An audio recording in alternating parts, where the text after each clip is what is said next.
Tonight on DC News Now. No projected winner yet for the Ward 7 council race. Still thousands of mail-in ballots being counted. We'll have the latest coming up. Rain and storms will continue to move across the DMV. We'll let you know when this activity could finally exit.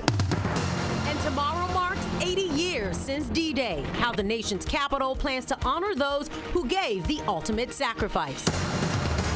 Then June is Pride Month and a time to show support to the LGBTQ plus community. It's all about even self-awareness. You have to be self-aware. How you can be an ally for this Wellness Wednesday.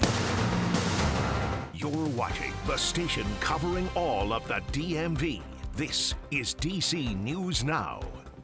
Thanks for joining us on DC News Now at 4. I'm Mark Hall. And I'm Tosin Fakila in for Annalisa Gale. Before we get to those top stories, we start tonight with weather as part of the DMV already seeing heavy rain and preparing for possible flooding. Let's go outside right now. Tosin Live. Look at the National Cathedral. You can see it's a rainy Wednesday early evening. Yeah, it's really cloudy out there. And just in, the Washington Nationals game has been delayed because of the weather. It was supposed to start at 4:05. Let's send things over to meteorologist Damon Matson. Yeah, Damon, are they going to be able to get that game in? Well, Mark and Tosin, I think eventually we'll get a window for them to at least start the game. Whether or not they finish it, that's a big question because, folks, it's going to be active from here on out. We have plenty of heavy rain still to come. That's why this flood watch has been issued and is still in effect until 10 p.m. for D.C. and all surrounding counties, as some of this heavier rainfall could lead to instances of flooding, especially in those typical low-lying areas, poor drainage locations within the more urban corridor of the DMV. Here's that radar loop. Meteorologist Scott Sumner driving the radar here. Look at this. We had a cluster of storms and very heavy rainfall at one time.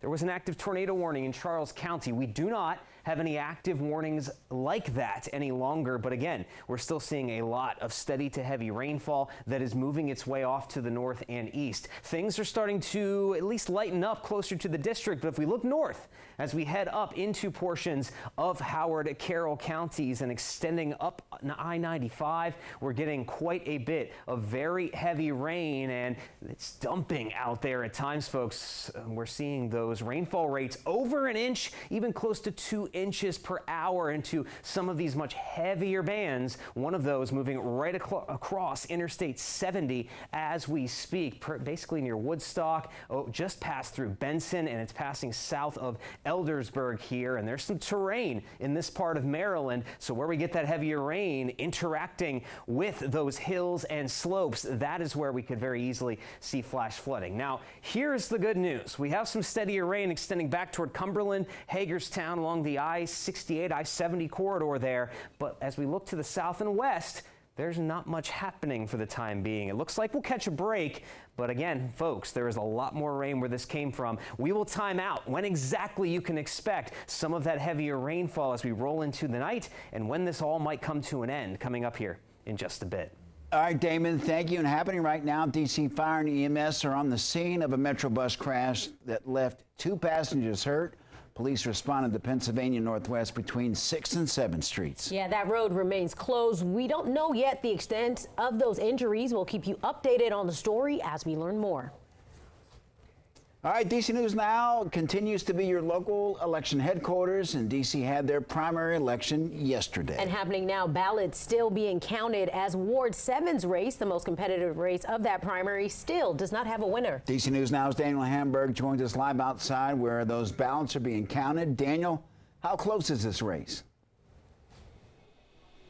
Mark and Tosin, it is separated by 330 votes for the top 2 contenders there.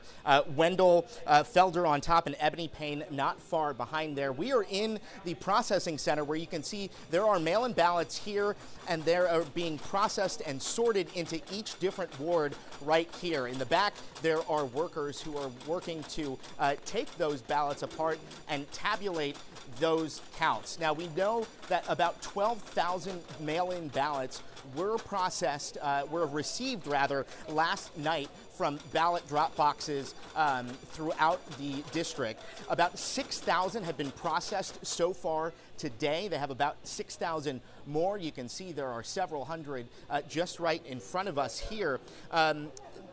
just out of those 12,000 ballots, about 1,119 ballots are from Ward 7 that were received last night. Now, the Board of Elections does receive ballots through the 14th, so there is still some time for them to count. As of right now, there is no projected winner from the Associated Press. We talked with the executive director of the Board of Elections. Here's what she had to say about the race in Ward 7. We really did not expect to know the winner on election night in Ward 7 because we knew we would have so many outstanding mail-in ballots. And having that number of outstanding ballots, we're definitely within margins of not being able to identify a projected winner.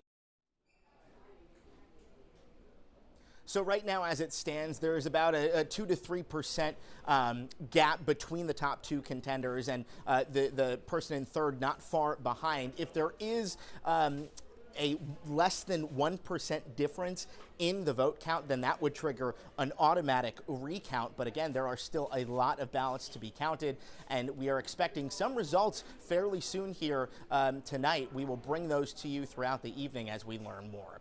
We're live in Northeast. Daniel Hamburg, DC News Now. All right, Daniel, thank you. We'll check back with you within an hour. And Maryland's Department of Health is reporting the first heat-related death of the season. Health officials say that person was a 59-year-old Prince George's County resident. State officials reminding people to take steps to avoid overheating, including staying hydrated and wearing light and loose-fitting clothes.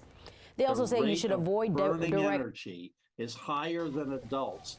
They are at great risk, increased risk of overheating. Increasingly see that we have to advise parents about making sure you don't leave your kids in the car for any length of time whatsoever, because the temperature in the car can go up really, really quickly.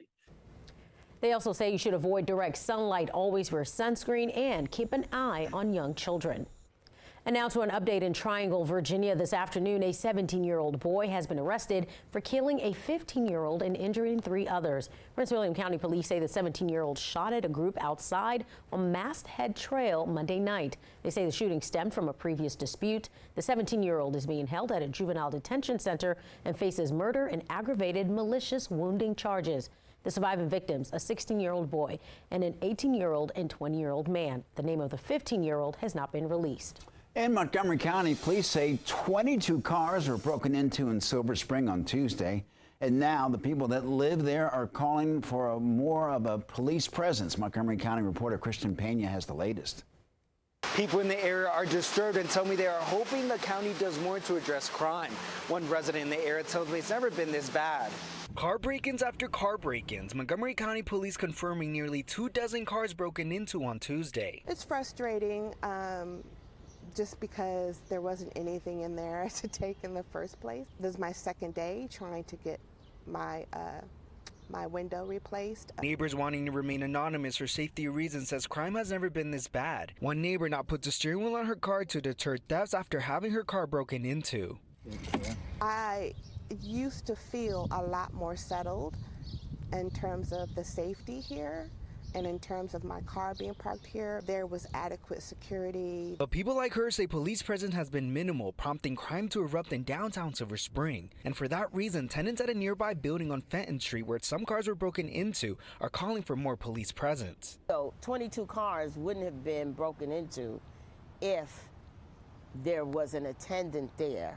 The police were coming by on a regular basis at different times. It wouldn't have happened. Virginia and others say roaming downtown Silver Spring is worrisome, particularly after dark. I'm afraid that, something is going to erupt or something, and I might get trampled on or whatever, trying to get away from gunshots. MCPD tells us this case remains under investigation. Anyone with information is encouraged to call 911. For now, reporting in downtown Silver Spring, I'm Christian Pena, DC News Now. Christian, thank you. In a controversial announcement, Governor Glenn Youngkin says that Virginia will exit a mandate requiring all new vehicles sold in Virginia to be electric by 2035. And tonight, the governor and Attorney General Miyares announcing that starting next year, Virginia will no longer follow clean car standards adopted by California. Despite the General Assembly passing a law in 2021 requiring Virginia to follow California standards, Miyares says in an official opinion that Virginia's Air Pollution Control Board is not required to adopt California's new advanced clean car program. It's set to take effect in 2025, and that would have required that all new vehicles sold in Virginia to be electric again by 2035. Democrats say the governor can't pull Virginia out of the mandate without General Assembly approval. The idea that unelected bureaucrats in California should be deciding for Virginians what car they drive is wrong. We fought a war in 1776 to ensure that a governor doesn't have these kinds of powers. I mean, Governor Youngkin, I think, thinks he has more power than Vladimir Putin.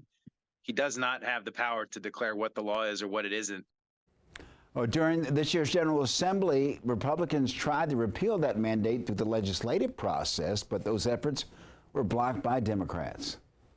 All right, happening tomorrow, the 80th anniversary of D-Day. Thousands of Allied troops on land, in the air, and from the sea stormed the beaches of Normandy during World War II. DC News Now's Randy Bass joins us live, looking ahead at plans to honor the last few remaining WW2 and D-Day veterans right here in D.C. Good afternoon, Randy. Yes, good afternoon. D-Day marks one of the most important days of the entire 20th century, a day that would shape our nation and our world's future for decades to come. And tomorrow here at the World War II Memorial on the National Mall, thousands of people will pass through and pay their respects to those who've made the ultimate sacrifice 80 years ago. The World War II Memorial here on the Mall, the only national memorial to World War II veterans in the entire country. The day starts early here tomorrow at 5 a.m. with the reading of thousands of names of those buried at Normandy American Cemetery in France. At 10 a.m., DC News Now will bring you live coverage from the ceremony where World War II veterans and reps from the Allied nations will lay wreaths here at the memorial. The ceremony will honor more than 2 million Allied service members who took part in Operation Overlord and more than 225,000 of them who made the ultimate sacrifice, honoring a generation of aging veterans in their late 90s and early 100s. Oh, I get to cry. It makes me cry. Because to think that people that don't know you, yet, they're all clapping and congratulating you and stuff. Now, that's the fourth time that's happened to me in the last month. We have from over 16 million Americans who served in uniform in World War II. There are less than 100,000 still breathing. We're looking at the very end of this greatest of all generations. Again, the reading of the names is set to begin here tomorrow at 5 a.m. and carry on throughout the day. That ceremony that honors the more than 2 million people who took part in Operation Overlord. That ceremony gets started live here on DC News Now tomorrow morning at 10 a.m. Stick with us as we continue to bring you live team coverage. Live on the National Mall, I'm Randy Bass, DC News Now. Back to you. Randy, thank you. And starting tomorrow at 9 a.m., we commemorate the 80th anniversary of D-Day, and we head to Normandy in the one-hour special and share the stories of perseverance and unimaginable sacrifice and the lessons and legacy of D-Day. Then at 10 a.m., a live ceremony on the 80th anniversary of D-Day at the World War II Memorial here in the district.